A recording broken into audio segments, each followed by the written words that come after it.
इनको पूरी तरह से न्याय मिले। कोर्ट बना ही इसीलिए, भारत का संविधान ही इसीलिए है कि यदि कहीं कुछ गलत हुआ है, यदि नियम के खिलाफ हुआ है तो उस पर न्याय जल्दी से जल्दी हो। आखिर इसका जिम्मेदार कौन होगा? और इस समस्या को लेकर आज पूरे कार्यकर्ता आए हैं। सर बताइए पूरी समस्या विस्तार से सरकार को, चैनल को।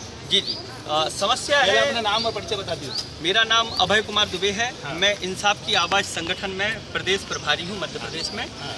हम सभी यहाँ पर जो उपस्थित हुए हैं, ये एक कंपनी PACL करके कंपनी है, उसके निवेशक हैं।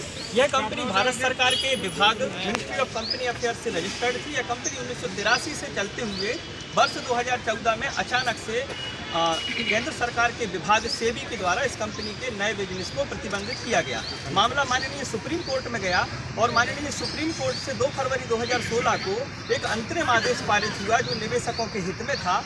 और उसमें जो भारत सरकार का जो विभाग है सेबी, उसको इस कंपनी की सारी संपत्तियां जो ऑल ओवर इंडिया में 192 जिलों में हैं, वो सारी संपत्तियां सेबी को सुपुर्द कर दी गई कि आप इन संपत्तियों की नीलामी कर निवेशकों का भुगतान करें। लेकिन आज दिनांक तक निवेशक अपने भुगतान के लिए बस दर चक्कर लगा रहा है और कहीं से कहीं तक कोई सुनवाई नहीं हो रही है।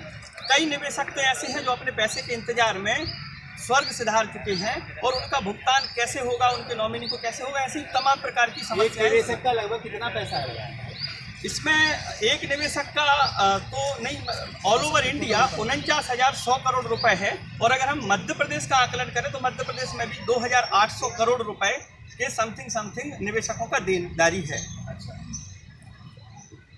इस अभी आज हम जो यहाँ पर इकट्ठे हुए हैं, हम इसलिए इकट्ठे हुए हैं कि हमने सरकार के पास जनप्रतिनिधियों के माध्यम से, प्रशासन के माध्यम से, कलेक्टर SDM महोदय के माध्यम से अपनी बात रखी कि माननीय सुप्रीम कोर्ट का आदेश कहता है कि संपत्तियों को नीलाम करो और निवेशकों का पैसा लौटाओ। संपत्तियां भी हैं, लेकिन ना तो वो संपत्तियां केंद्रीय विभाग सेबी उनको विक्रय कर पा रहा है और ना ही वह विभाग भूमाफियाओं से उन संपत्तियों की रक्षा कर पा रहा है। और निवेशक अपने भुगतान के लिए लगातार चक्कर काट रहा है। तो हमने सरकार के पास, हम 11 फरवरी 2021 में माननीय गृह मंत्री महोदय नरोत्तम मिश्रा जी के भी समक्ष उपस्थित हुए थे। उनके समक्ष उपस्थित होकर हमने एक अपना आग्रह किया कि मध्य प्रदेश में जो संपत्तियां इस कंपनी की हैं, आप सेबी जो है वो केंद्र के अधीन है, सरकार यहाँ भी है और वहाँ भी एक ही पार्टी की सरकार है। तो हमारा माननीय गृह मंत्री महोदय से हमने आग्रह किया था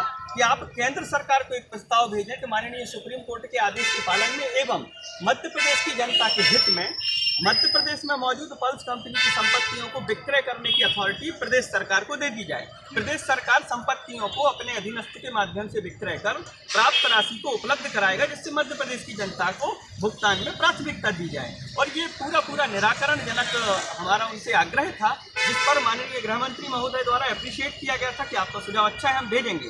लेकिन उसके बाद से हम लगातार उनके भी चक्कर ही लगा रहे हैं, लेकिन आज दिनांक तक प्रस्ताव भेजा गया अथवा नहीं भेजा गया, इसकी जानकारी नहीं। इस संबंध में हम माननीय मुख्यमंत्री से भी मिल चुके हैं, उन्होंने भी हमें आश्वस्त किया, लेकिन आज दिनांक तक कोई भी कागज पर कोई कार्यवाही आज दिनांक तक होते नहीं दिखी है।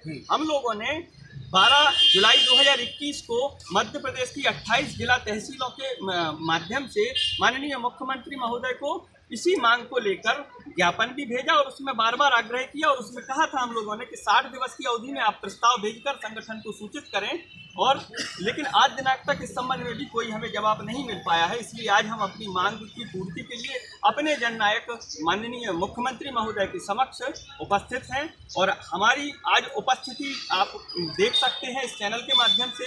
हम माननीय मुख्यमंत्री महोदय को भी बताना चाहेंगे कि हम कितनी समस्या में हैं, तो हमारी समस्या का निराकरण किया जाए। यानी प्रदेश की जनता जो है, खासतौर से 50,000 करोड़ मध्य प्रदेश में जो है जनता का लगा हुआ है, निवेशकों का, और बार गृह मंत्री को और प्रदेश सरकार को जो है जानकारी देने के बाद भी मुख्यमंत्री साहब को यहाँ की जनता इतनी चाहती है, उसके बाद भी चाहने वाले लोग इतने परेशान हैं। वो मुख्यमंत्री जो है कुल मिलाकर एक तरह से झूठी घोषणा, जिसे घोषणा वीर कहते हैं, ये जनता भी समझ रही है। यदि इसी तरह का रहा तो आगे आने वाले चुनावों में जनता का कुछ रुख होगा। आप क्या कहना चाहते हैं इस समस्या को लेकर? मैं सचिन जैन, इंसाफ की आवाज़ दमोह प्रभारी हूँ। ये श्रीमान के माध्यम से